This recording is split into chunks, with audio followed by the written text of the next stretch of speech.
In 1941, Henry Ford stood before a crowd of reporters wielding an axe. Before him sat a brand new, gleaming automobile. Ford took a massive swing and slammed the axe into the trunk lid with all his might. But instead of the crunch of metal and a jagged dent, the axe simply bounced off like it hit a rubber ball. There wasn't a single scratch on the surface. This wasn't just a show, it was a demonstration of what Ford believed was the future of civilization. He wanted to stop mining cars from the earth and start growing them from the soil. This is the story of the Soybean Car, an ambitious attempt to merge biology, agriculture, and heavy engineering.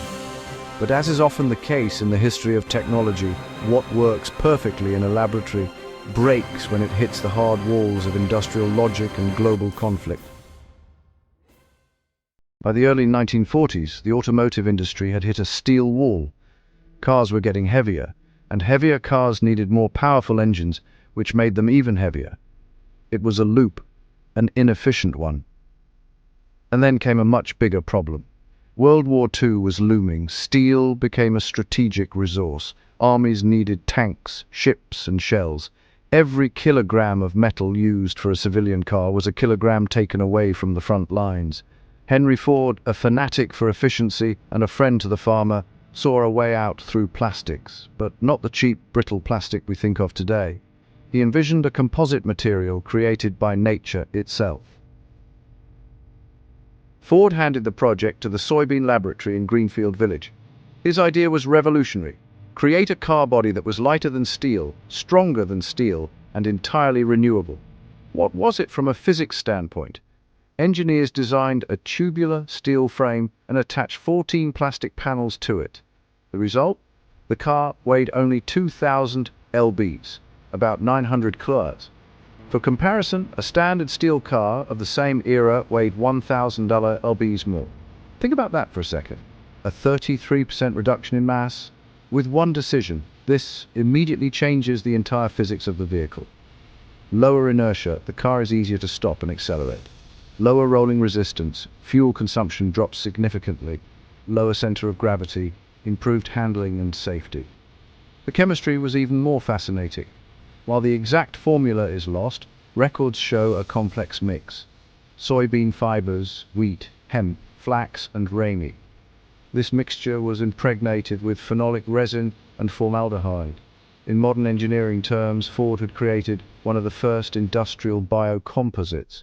The plant fibers acted as the reinforcement, like rebar in concrete, while the resin acted as the matrix. This made the body incredibly resilient. While steel deforms and absorbs energy by staying crumpled, Ford's plastic distributed the energy of an impact across its structure and snapped back into shape. Ford didn't just like soybeans, he saw them as a macroeconomic lever. He owned thousands of acres for experimentation. His vision was a closed-loop economy. A farmer grows the raw materials, the factory processes them into a car, and the car runs on fuel, also grown in a field. Ford experimented with hemp fuel and grain alcohols. It was green tech 80 years before the term existed. But this is where the hidden constraints of reality began to emerge. Why the system failed. The soybean car didn't fail because the plastic was weak. In fact, it failed because of three distinct bottlenecks.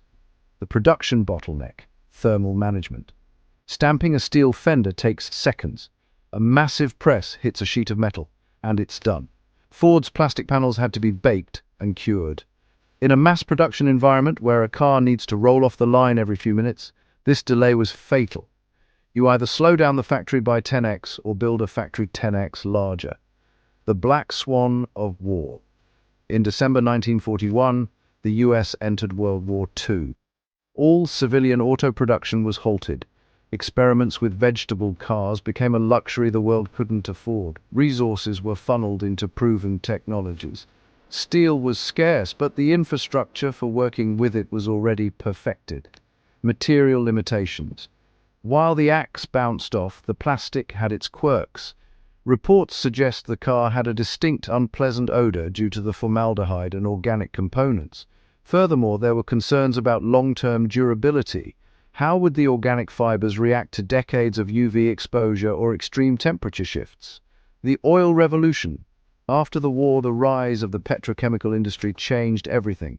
Petroleum-based plastics became cheaper and easier to manufacture than complex soybean composites. The economic incentive to grow a car vanished overnight. Henry Ford once said, "I will grow automobiles from the soil." He saw the car not as a machine, but as a part of an ecosystem. The soybean car remains a vital engineering lesson. Innovation must not only be physically possible, it must be systemically integrated. You can invent the perfect material, but if it doesn't fit the speed of the assembly line or the logistics of the era, it remains a ghost in the machine. The project was officially scrapped after the war. The only prototype, the one that had amazed the public, disappeared. According to lead designer Lowell Overley, it was simply destroyed to make room for new models. Now for the final piece of the puzzle. We've spent this time discussing the technical breakthrough of the soybean car, but history contains a piece of marketing brilliance and a slight deception. You've likely seen the famous footage of Henry Ford hitting the trunk with an axe to prove the plastic's strength. That car in the video wasn't the soybean car. In reality, that was Ford's personal steel car. To save time for the demonstration, he simply fitted a single plastic panel onto the trunk of a standard production model. The actual soybean car, the one with the full tubular frame and 14 panels, looked quite different. Ford knew the power of a story. He knew people didn't need to understand the molecular structure of phenolic resins. They needed to see an axe bounce off a trunk. And while the soybean car never took over the highways of the world, it remains a symbol of an era where we almost learned how to build in harmony with the planet.